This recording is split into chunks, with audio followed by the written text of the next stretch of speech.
What if I told you that one decision, made behind closed doors, changed the fate of millions? What would you do if one assassination triggered a chain reaction that plunged the entire world into chaos? This is the story of the First World War, a war that reshaped borders, toppled empires, and left behind mysteries that still haunt us today. Let's uncover the war story behind history's greatest turning point. And unsurprisingly, in this documentary we'll reveal a hilarious occurrence concealed within the World War that will make you joyful. The First World War began in 1914 after the assassination of Archduke Franz Ferdinand. What started as a small conflict quickly turned into a global war, involving over 30 nations. The war changed everything. New weapons, new strategies, and millions of lives lost. The First World War was a turning point in world history. It wasn't just a battle between countries, it was a clash of empires, ideologies, and cultures. The war introduced modern warfare, with new weapons like tanks, machine guns, and chemical gas, changing the way wars were fought forever. It also led to the collapse of great empires like the Ottoman and Austro-Hungarian empires, and set the stage for the Second World War just 2 decades later. Understanding this war helps us better understand the conflicts and challenges that shaped the 20th century and beyond. More in this video, you'll discover the causes behind the First World War,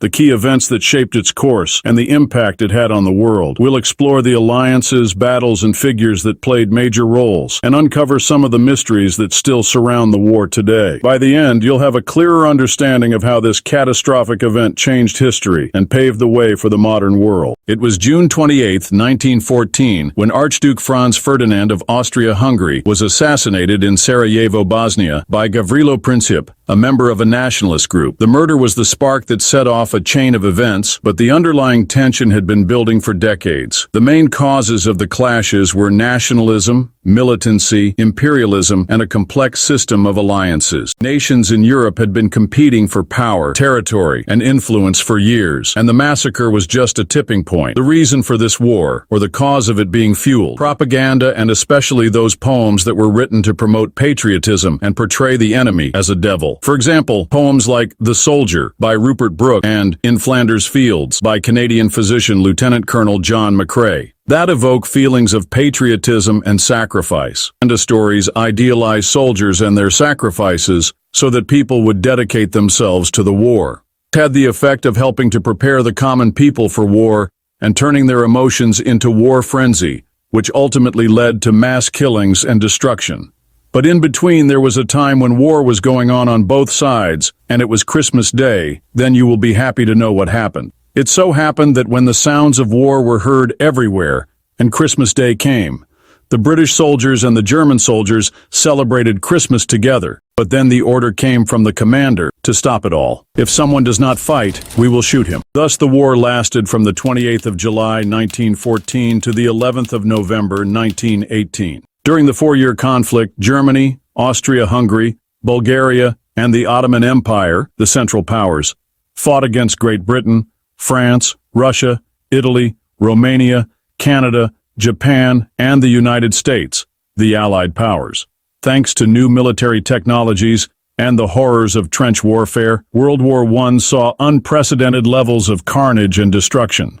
By the time the war was over and the Allied powers had won, more than 16 million people, soldiers and civilians alike, were dead. If we want to understand this world war easily, then listen. The First World War left Europe in shambles. The human cost was staggering: over 16 million dead. In the aftermath, the French Prime Minister, Georges Clemenceau, said, "War is too important to be left to the generals." His words reflected the harsh reality of a war that had ravaged not only armies, but entire nations. In the short term, the war led to the fall of empires. The German, Austro-Hungarian, Russian, and Ottoman empires crumbled, and new nations were born from their ashes. But these changes came at a price. The Treaty of Versailles, signed in 1919, was meant to bring peace, yet it left a deep sense of bitterness. As the German Foreign Minister Ulrich von Brockdorff-Rantzau put it, "The peace is not a peace, it is a humiliation." Germany was burdened with severe reparations, which created fertile ground for resentment and the rise of Adolf Hitler. In the trenches, soldiers returned home haunted by their experiences. One such soldier, British poet Wilfred Owen, captured the horrors of the war in his famous line, "Dulce et decorum est pro patria mori," meaning, "It is sweet and fitting to die for your country." The reality, however, was far from sweet or fitting. He and others saw firsthand the devastating consequences of the war. Long-term effects and legacy. Looking back,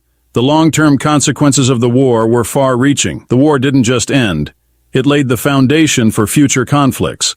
As President Woodrow Wilson famously stated in 1918, "The world must be made safe for democracy." Yet the unresolved issues and the harsh terms of peace sowed the seeds for World War II. The political instability that followed the war gave rise to new ideologies, including communism in Russia and fascism in Italy and Germany. One of the most enduring impacts was the psychological trauma that many soldiers carried with them for the rest of their lives. As British soldier and author Siegfried Sassoon wrote in his poem Suicide in the Trenches, "You smug-faced crowds with kindling eye, who cheer when soldier lads march by, sneak home and pray you'll never know the hell where youth and laughter go." These words reflect the deep scars that war left on both the soldiers and the society to which they returned. The World War I was not just a conflict, but a turning point in human history. It rebuilt nations, destroyed empires, and taught us what war means on a global scale. The scars it left behind are still felt today in the borders of countries, in the political tensions that followed, and in the lessons it taught the world. Even now, over a century later, the war reminds us of the dangers of unchecked power, the consequences of entangled alliances, and the devastating cost of global conflict. It was a harsh lesson in the fragility of peace and the importance of diplomacy. As we look at modern international relations, we see echoes of the First World War in the ways nations navigate alliances, manage crises,